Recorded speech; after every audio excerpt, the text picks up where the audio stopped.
ये है दुनिया के वो 5 बड़े वैज्ञानिक जिन्होंने कुरान से प्रभावित होकर इस्लाम कबूल कर लिया। इन वैज्ञानिकों ने कई सालों तक नासा और स्पेसएक्स जैसी संस्थाओं में अपनी सेवाएं दी।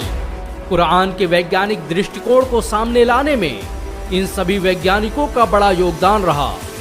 इस्लाम कबूल करने वाले 5 वैज्ञानिकों की लिस्ट में पहला नाम विलियम कीथ मूर का आता है। कनाडा में जन्मे कीथ मूर को आज भी एम्ब्रियोलॉजी का सबसे बड़ा वैज्ञानिक माना जाता है।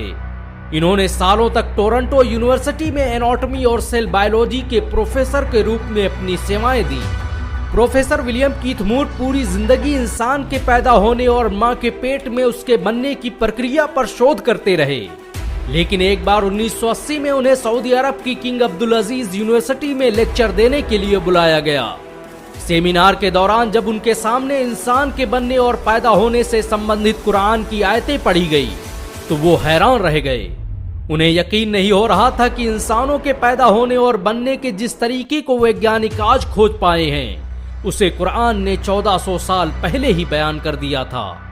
सऊदी अरब से वापस आने के बाद कीथ मूर ने कई सालों तक कुरान का मुताला किया और फिर इस्लाम कबूल कर लिया। उन्होंने अपनी किताब द डेवलपिंग ह्यूमन में यहाँ तक कह दिया कि कुरान में भ्रूण विज्ञान के बारे में जो कुछ भी लिखा है उसे कोई इंसान नहीं लिख सकता। विलियम कीथ मूर ने विज्ञान के क्षेत्र में कई आविष्कार किए। उनके योगदान को देखते हुए कनाडा, अमेरिका और इंग्लैंड की सरकारों द्वारा उन्हें कई अवार्ड से सम्मानित किया गया। इस्लाम कबूल करने वाले 5 वैज्ञानिकों की लिस्ट में दूसरा नाम मोरिस बुकाय का आता है।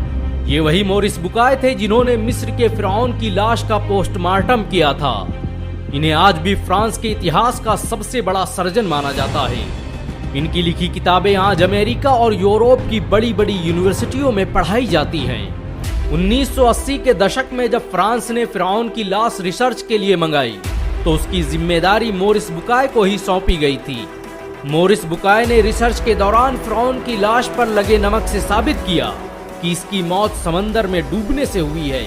लेकिन वो ये देखकर हैरान रह गए कि जो बात उन्होंने अब रिसर्च से साबित की है उसे कुरान ने बरसों पहले बता दिया था। मोरिस बुकाय यकीन नहीं कर पा रहे थे कि फिरौन के डूबकर मरने और लाश के बच जाने का जिक्र कुरान में पहले ही मौजूद था। इसी दौरान मोरिस बुकाय का सऊदी अरब जाना हुआ, जहां एक कॉन्फ्रेंस की शुरुआत में कुरान की एक आयत पढ़ी गई कि अब तो हम तेरी लाश को ही बचाएंगे ताकि तू बाद की नस्लों के लिए निशान इबरत बने। अगरचे बहुत से इंसान ऐसे हैं जो हमारी निशानियों से गफलत बरतते हैं। इतना सुनना था कि मोरिस बुकाय मारे जोश के चीख पड़े और भरी महफिल में खड़े होकर सबके सामने ऐलान कर दिया कि मैं आज ही इस्लाम कबूल करता हूँ और अल्लाह की किताब कुरान पर ईमान लाता हूँ। फ्रांस वापस जाने के बाद मोरिस बुकाय ने लगातार 10 सालों तक कुरान और विज्ञान पर शोध किया और साबित किया कि कुरान की एक भी आयत साइंस के सिद्धांतों से नहीं टकराती, बल्कि साइंस आज जो कुछ भी बयान कर रहा है कुरान ने उसे हजारों साल पहले ही बयान कर दिया था। इस्लाम कबूल करने वाले 5 वैज्ञानिकों की लिस्ट में तीसरा नाम ई मार्शल जॉनसन का आता है।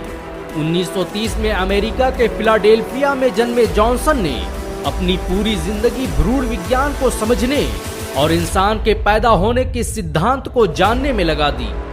जॉनसन उन वैज्ञानिकों में से थे जिन्होंने विलियम कीथ मूर के साथ सऊदी अरब के किंग अब्दुल अजीज यूनिवर्सिटी में कुरान पर रिसर्च का काम शुरू किया और फिर इस्लाम कबूल कर लिया। उन्हें सऊदी अरब ने 1982 में कुरान और विज्ञान पर शोध करने वाली कमेटी का सदस्य भी बनाया और इन्होंने अपनी रिसर्च से साबित किया कि कुरान ने एक खून के लोथड़े से बच्चे के बनने और फिर उसके हड्डी में तब्दील होने और फिर हड्डियों पर गोश्त चढ़ने की जिस प्रक्रिया को बयान किया है उसे जानने में विज्ञान को सैकड़ों साल लग गए।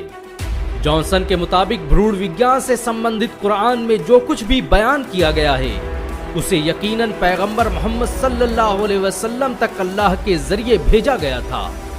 इस्लाम कबूल करने वाले 5 वैज्ञानिकों की लिस्ट में चौथा नाम टी विद्या प्रसाद का आता है।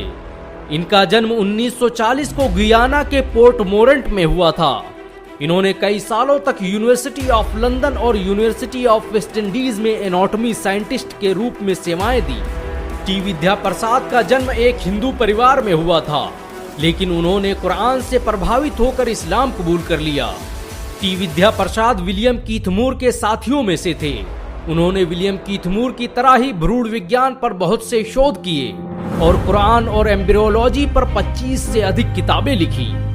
उन्होंने काहिरा में होने वाली international conference of scientific sign of the Quran and Sunnah में भी हिस्सा लिया और बताया कि कुरान में बच्चे के अंदर रूह पड़ने और जान आने के बारे में जो कुछ भी बताया गया है वो बिल्कुल सही है। उन्होंने कुरान की सूरा मोमिनून की आयत नंबर 14 को पढ़ते हुए कहा कि ये वो सच है जिसे विज्ञान भी नहीं झुठला सकता, इसीलिए मैं आज ही इस्लाम कबूल करने का ऐलान करता हूँ। इस्लाम कबूल करने वाले 5 वैज्ञानिकों की लिस्ट में 5वां नाम आर्थर एलिसन का आता है। इन्होंने ही लंदन के पहले international conference of electrical machine की शुरुआत की थी। एलिसन को आज भी इंग्लैंड के इतिहास का सबसे बेहतरीन इंजीनियर और साइंटिस्ट माना जाता है।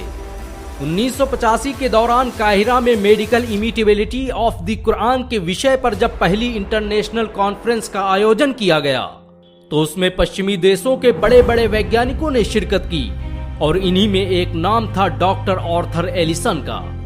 आर्थर एलिसन ने कुरान की सूरा जुमर आयत नंबर 42 पर अपना रिसर्च पेपर पेश किया और बताया कि नींद के दौरान कॉन्शियसनेस की जिस थ्योरी पर विज्ञान आज पहुंचा है, कुरान ने उसे बरसों पहले एक लाइन में ही बयान कर दिया था। कॉन्फ्रेंस के खत्म होने से पहले आर्थर एलिसन स्टेज पर गए, माइक हाथ में लिया और अपने मुसलमान होने का ऐलान कर दिया।